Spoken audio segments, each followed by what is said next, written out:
एक बार की बात है, महात्मा बुद्ध के सबसे प्रिय और निकटतम शिष्य आनंद कहीं जा रहे थे। रास्ते में उसने देखा कि एक अधेड़ उम्र का आदमी चट्टान पर बैठा रो रहा है। यह देखकर आनंद वहीं रुक गया और उस आदमी के पास जाकर उससे उसकी उदासी का कारण पूछा। उस आदमी ने अपने आंसू पोंछते हुए कहा, मैं पास के गांव में रहने वाला एक बदकिस्मत व्यापारी हूं। मैं जो भी काम करता हूं वह गलत हो जाता है। व्यापार की चाह में मैंने अपनी मां और पत्नी के गहने खो दिए, अपना परिवार खो दिया और अब अपना भी घर और खेत गिरवी रख दिया है। मुझे लगता है कि मेरी किस्मत खराब है। उसकी बात सुनकर आनंद ने कहा, तुम्हें किसने कहा कि तुम्हारी किस्मत खराब है? मुझे भी तो बताओ कि तुम्हारी किस्मत में क्या खराबी है।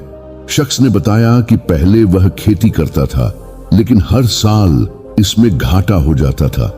कभी सूखा पड़ा तो कभी अतिवृष्टि से फसल खराब हो गई, कभी आवारा जानवर फसल को नुकसान पहुंचाते हैं तो कभी कीड़े मकोड़े और बीमारियां फसल को बर्बाद कर देती हैं।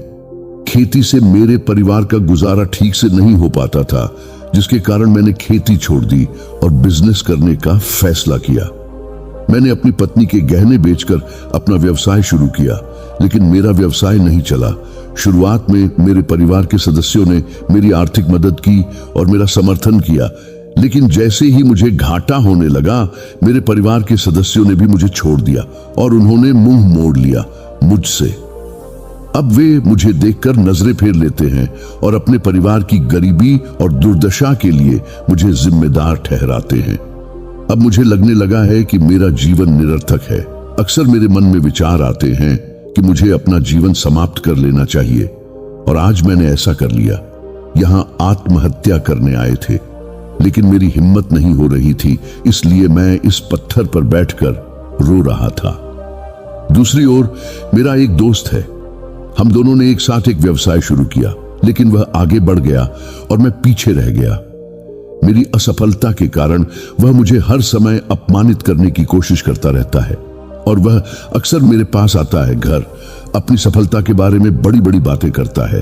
वह मेरे परिवार को बताता है कि उसने कितनी मेहनत करके इतना बड़ा व्यवसाय खड़ा किया है, और वह अक्सर मुझे, मेरी पत्नी और मेरे माता पिता को अपने फलते फूलते व्यवसाय की कहानियां सुनाता है, जिससे मेरा परिवार प्रशंसा करता है उसे, लेकिन वे मेरे बारे में बुरा बोलते हैं।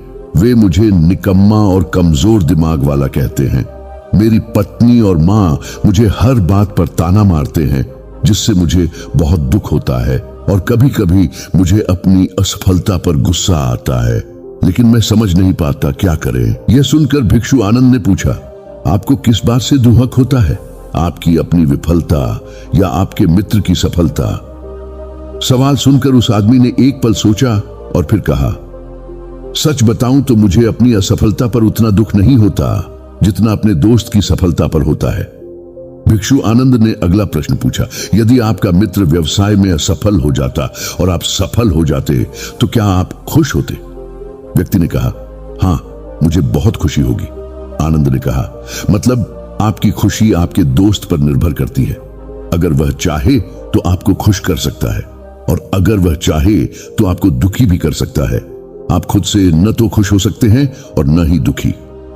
भिक्षु आनंद की बातें सुनकर वह व्यक्ति कुछ देर सोच में पड़ गया और फिर बोला, आपकी बातें सुनकर मुझे कुछ आशा जगी है। तब भिक्षु आनंद ने कहा, जब हम किसी चीज की आशा करते हैं तो हम उस पर निर्भर हो जाते हैं, फिर हमारा सुख दुख भी उस पर निर्भर होने लगता है। इसलिए सबसे अच्छा है कि आप खुद से ही उम्मीद करना शुरू कर दें। जब आप ऐसा करते हैं और साथ ही मेहनत और ईमानदारी से काम करते हैं तो आपको सफलता जरूर मिलेगी। आप सोचते हैं कि आपका दोस्त आपको नीचा दिखाने के लिए आता है, वह आपको दुखी करने के लिए आता है, लेकिन अगर आप ईमानदारी से सोचें तो वह जो बातें कहता है वह सच होती है। आपको उनके संघर्षों और अनुभवों के बारे में बताता है। आप उन चीजों से बहुत कुछ सीख सकते हैं। आपको उनका आभारी होना चाहिए कि आपको घर बैठे इतने सारे अनुभव मिल रहे हैं। उन अनुभवों का लाभ उठाएं, एक नई शुरुआत करें, ईमानदारी से काम करते रहें, कभी नहीं हार मान लो। एक दिन तुम्हें सफलता अवश्य मिलेगी। आज तुम इसे दुर्भाग्य या बुरा समय कह रहे हो, एक दिन यह बदलेगा और इसके साथ ही तुम्हारी सोच और विचार भी बदल जाएंगे। और देखिए, जब आपका अच्छा समय शुरू होगा तो आपके दोस्त भी आपको उसकी सफलता की कहानी नहीं बताएंगे। फिर उसे आपको अपनी असफलताओं और परेशानियों के बारे में बताने दें ताकि आप उसकी बात सुनकर भ्रमित हो जाएं। आपका आत्मविश्वास हिल जाता है और आप गलत निर्णय ले सकते हैं। लेकिन उस समय भी आपको अपनी बुद्धि का इस्तेमाल करना होगा और खुद पर भरोसा रखना होगा। जिस तरह आज आपका दोस्त आपको दुखी करने के लिए आएगा, उसी तरह वह उस समय भी आपको बनाने के लिए आएगा दुखी। क्योंकि जैसे तुम्हें उसे दुखी देखकर आनंद आता है, वैसे ही उसे भी तुम्हें दुखी देखकर आनंद आता है। उस व्यक्ति ने कहा, आप सही कह रहे हैं अर्शी, लेकिन मुझे सबसे बड़ा दुख यह है कि इसमें मेरे परिवार के लोग भी शामिल हैं। दरअसल मैं अपने परिवार के लिए अच्छा करना चाहता था और उन्हें खुश रखना चाहता था, लेकिन वह मेरी बात भी नहीं समझ रहा है। शब्द और भावनाएं, वे मुझे गलत कहते हैं और कुछ समय के लिए वह मेरे साथ भी नहीं है। भिक्षु आनंद ने उस व्यक्ति को समझाया कि हम हमेशा चाहते हैं कि हम जो भी करें लोग उसकी प्रशंसा करें, लेकिन आमतौर पर ऐसा नहीं होता। लोग करते हैं, हमारे प्रयासों की सराहना नहीं करते, जिसके कारण हम दुखी हो जाते हैं। हमें लगने लगता है कि हमारे दोस्त, रिश्तेदार और परिवार के सभी सदस्य स्वार्थी हैं। लेकिन अगर आप किसी को अपना परिवार मानते हैं और उनके लिए कुछ करना चाहते हैं, तो आप ऐसा क्यों सोचते हैं? आप दूसरों के लिए कुछ कर रहे हैं। वास्तव में आप अपनी खुशी के लिए कुछ कर रहे हैं, क्योंकि उन्हें कुछ करते हुए देखना ही आपको कुछ बनाता है। आप खुश। अगर ऐसा करते समय आप सोचते हैं कि आप दूसरों के लिए कुछ कर रहे हैं, तो आप दुखी रहेंगे। लेकिन अगर आप सोचते हैं कि आप यह अपने लिए कर रहे हैं, तो आप खुश होंगे, क्योंकि जब हम ऐसा करते हैं या करना चाहते हैं अपने लिए कुछ है, तो हमें इसके लिए सांत्वना की आवश्यकता नहीं है। साधु आनंद की ये बातें सुनकर उस व्यक्ति के चेहरे के भाव बिल्कुल बदल गए। उसने कहा, तुम ठीक कह रहे हो साधु, लेकिन मैं समझता था कि अब तक मेरी किस्मत खराब थी, क्योंकि वह दूसरों के हाथ में थी। लेकिन अब से मैं अपनी किस्मत अपने हाथ में रखूंगा और फिर से प्रयास करूंगा और पूरी ताकत से काम करूंगा, समर्पण और ईमानदारी। और जब तक मुझे सफलता नहीं मिल जाती, मैं चैन से नहीं बैठूंगा। यह सुनकर साधु आनंद मुस्कुराए और उन्हें एक छोटी सी डिब्बी देते हुए कहा, इस डिब्बी को हमेशा अपने पास रखना। इसमें एक मंत्र है जो तुम्हें बड़े से बड़े दुख से भी बाहर निकाल देगा। लेकिन इस डिब्बी को तभी खोलना जब तुम्हारे सारे रास्ते बंद हो जाएं। बंद हैं, कोई आशा नहीं है और तुम्हें लगता है कि सब कुछ व्यर्थ है। ये दुनिया व्यर्थ है और यहां रहना भी व्यर्थ है। उस आदमी ने साधु आनंद को धन्यवाद दिया और बक्सा लेकर अपने घर लौट आया। उन्होंने नए उत्साह के साथ अपना व्यवसाय फिर से शुरू किया और इस बार उनका बिजनेस चल निकला। अपनी मेहनत और लगन के दम पर कुछ ही सालों में वह एक बड़े बिजनेसमैन बन गए। उनके साथ उनके परिजन भी आए थे और उसका जीवन अत्यंत सुख, शांति और समृद्धि से बीतने लगा। लेकिन वक्त और किस्मत के खेल को आज तक कोई नहीं समझ पाया है और ना ही कोई समझ पाएगा। यह हमेशा एक जैसा नहीं रहता, यह बदलता रहता है।